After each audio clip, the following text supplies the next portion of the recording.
What's up, YouTube? I am that horror guy. And I'm Mel. And we are the Scream Team. First video with the new branding. Yes. We are going to have boards around here. Yep. We've done this like 500 times already. Easily. You get accustomed to the same thing you've done for a while, and old habits die quick. Yes. Very quick. But we are coming at you with brand new horror coming to you March 15th on VOD and in select theaters.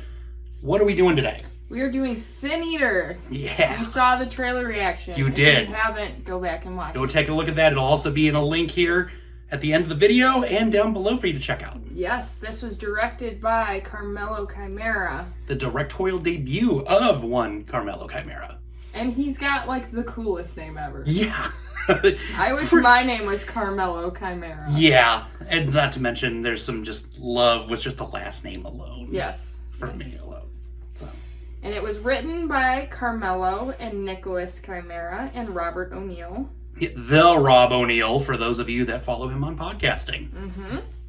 And then it was starring Jessie, I'm gonna butcher her last name because Narid? Yep, that sounded right to me. We'll try that. We'll try. You can comment below if you're seeing this, Jessie, and be like, nah, you said it wrong. Yeah. Or yeah, you said it right. Correct us. Yeah. Danny Bonin and Scotty Bonin. Blood Brothers. AKA Blood Brothers. Scott Moore and our beloved Bill Moseley. Yes. What a hell of a cast. It very much so. Yes. And we don't have... Normally we would do budget box offices and some Rotten Tomatoes, but we got this before. Yeah, we had some pretty sweet connects for this one. Well, you just watched this, but I've been sitting on this for so long. Yeah, so for those of you who may not have watched the trailer reaction, we're just going to give you a quick overview. About a year ago, just shy of a year ago now, we were actually invited to the premiere of this movie.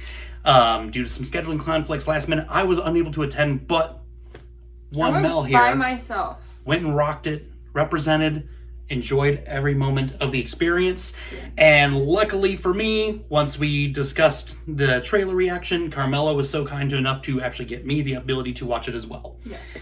And so now we're here for you guys. Yes. So let's start off. Do we have anything we need to air out in the open? Any fun facts? Anything you may have found along the way? I think that we should just get into what we thought of it. I'm good with that too.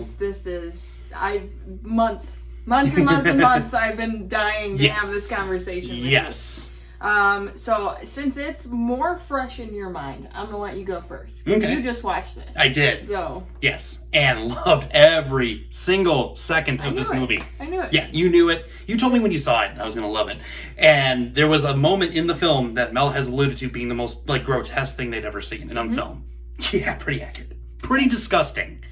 The premise of this movie is about a young woman named Christine that gets in a tragic, horrific car accident. You start the film off right with the aftermath of it. It is literally the most jarring opening sequence I've ever seen. Yeah, it's pretty gnarly, and you see her face after, and the local sheriff in town takes her in at home and then has her mouth wired shut. And you can only imagine... Nothing could go wrong with your mouth wired shut, right? Yeah, you might get a Kanye album. Yeah, you might. Right? And yeah, what follows in this film was just unlike anything I've seen in a very long time. I've never seen a movie like this. No, unlike anything I'd ever seen. I really thought I was going to peg this movie, as it was going. I was like, oh, no, yep, we're going to go this route. But Nothing. It's crazy because, you see the trailer, and you kind of... Well, I can't really say because I saw the movie before I saw the trailer. Yeah. But you have it kind of... I could see watching the trailer how you could kind of think that it's a certain type of film. Yeah. And then you watch it and it's not that at all. Not at all. It just... Every time it was zigging, it should have zagged. And it was the most just original thing I've seen in horror and out of horror in so long. Yeah. And it was so refreshing. And I've had to hold back on telling Mel. And usually Mel's my first call whenever I see something cool. I'm like, this is dope. Yeah. I couldn't even do it. I was like, no, because we gotta do this. Yes, yeah. So I gotta be quiet. And now I only imagine how you feel. I had to be quiet about this. I can only imagine how you feel. For being a directorial debut and for the first time out writing, Carmelo killed it. Knocked it out of the park. Some of the most honest acting I've seen in years, and in any type of film for that matter, too. I watch a lot of movies, not just horror, and well cast from top to bottom. And this is not me just fanboying, because these guys happen to have my favorite podcast in the entire world, the Cult Classic Horror Show. This is legitimately, if I were to remove that, which I am currently for you guys, it's still a phenomenal film. Yeah. I can already tell you this is going to be the best movie of the year. Oh yeah, without a doubt. Right now, I could go on record, this will be the best horror film of the year. Yeah. And that's including Halloween Ends, I'm sorry. That's including The Black Phone, anything we have yet to have seen that we are all excited about. This just kicks everything's ass immediately. It kicked the complete shit out of Scream. Yeah. And Scream was a hell of a way to start this.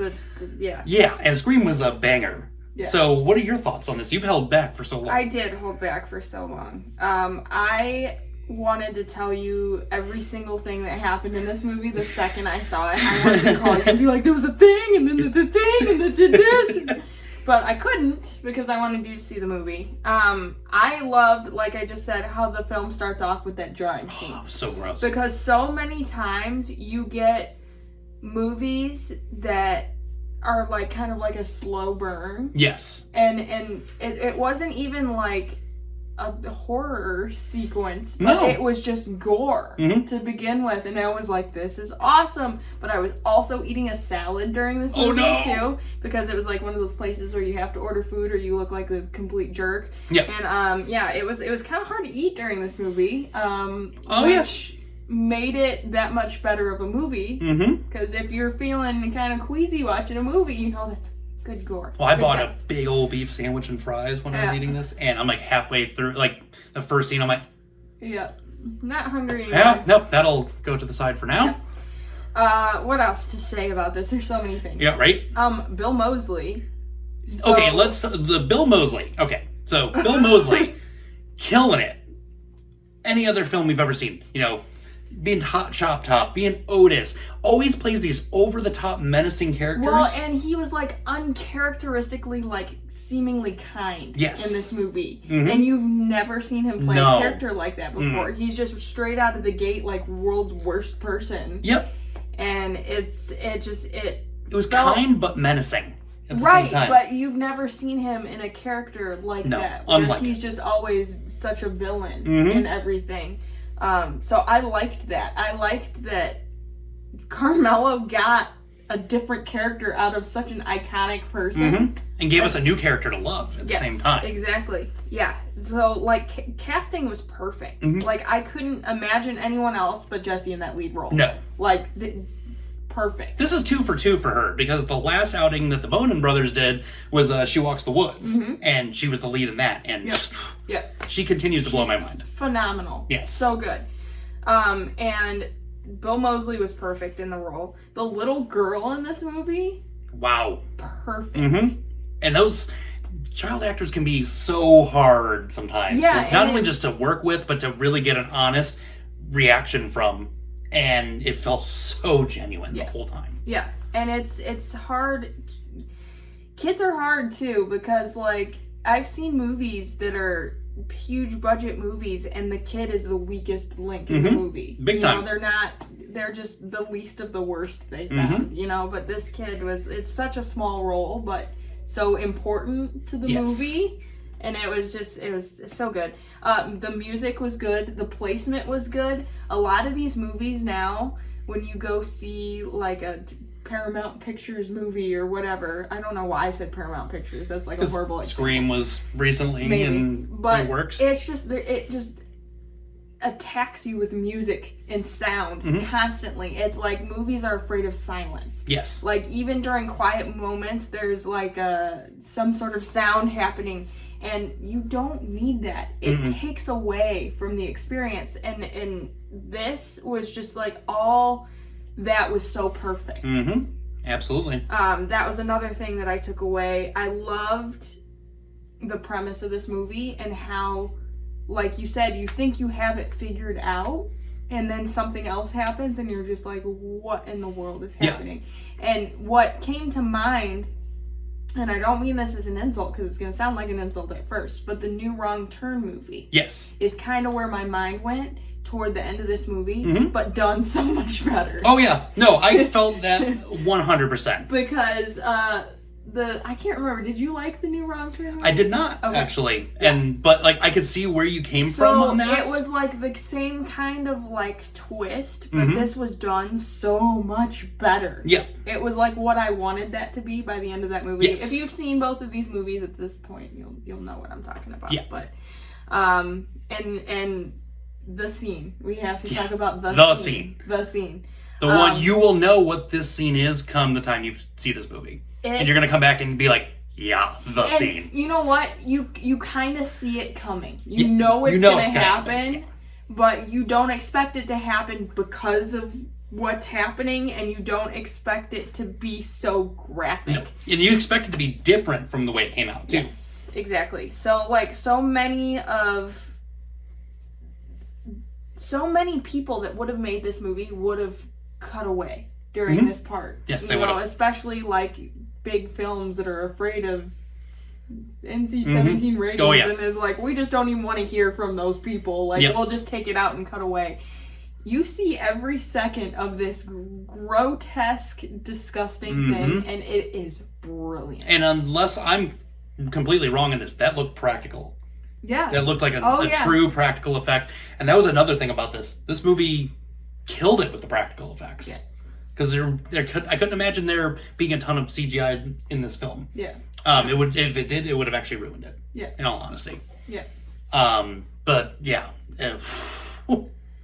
Brutal. Yeah. It was up there. Like, it's not the worst thing I've seen, but it's definitely up there. Because when you were boasting that, I'm like, okay, I got to look for this. I'm like, it's up there. It's definitely in top 5 of like most disgusting things I've seen. And done so well. I can't emphasize how good this scene was. This whole movie, and it's rare for me to actually be uncomfortable and genuinely afraid. And after watching this movie, I legitimately had to sleep on my couch with a light on. You know what? I'll tell you, one of the things that added to the fear in this movie was the moments of silence. Because there's something that just makes your skin crawl and makes you uncomfortable because you feel you're so used to hearing these things in movies, whether it be music or sound effects or anything like that. You're so used to hearing that you know something's coming, or you know, like, I don't know. I just feel like that takes you out of it feeling like a real moment. Because when you're going through life every day, there's not music playing as you're sitting home alone on your couch, So the fact that they weren't afraid of silence made it so much scarier, because it made it feel like you're watching something real happening. Oh, yeah. This whole thing, just genuine, front to back. Yeah, and I can't wait. I want to talk to Carmelo more. Yes. Because he said, so when I went to the premiere, they had a Q&A session with the cast and Carmelo afterwards. And he said that his two biggest influences when making this movie were The Exorcist and The Shining. So Exorcist all over. Oh, yeah. Get it. Dripping. Completely. I want to know where The Shining came from. That one was the one that surprised me when you told me about that before we started this. I'm like, no. Yeah. I couldn't see that. I want to know. I'm curious. Carmelo, tell us, please. Yes, please tell us. Inquiring minds need to know. Yeah, we are needing to know this info. Like, now. But yeah, slam dunk. Yep. Absolutely amazing film. Yep. And I'm so glad we got the opportunity to see this in advance for you guys and give our take on this.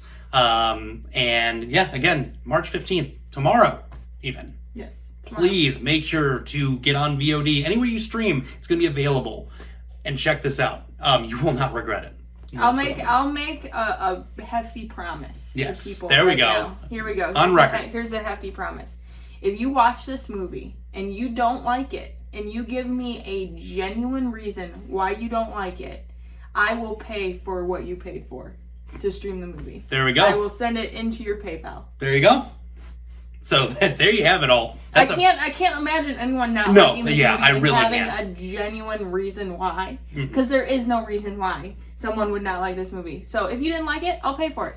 Yeah, there we go. So you got it on record right here for all of you, but we can guarantee you're going to love it because it's an amazing piece of work. So Sin Eater, March 15th, tomorrow, VOD everywhere. Make sure to stream it, check it out. Thank you again to Carmelo for the opportunity to have done this for you guys. And with that being said, scary you later, YouTube.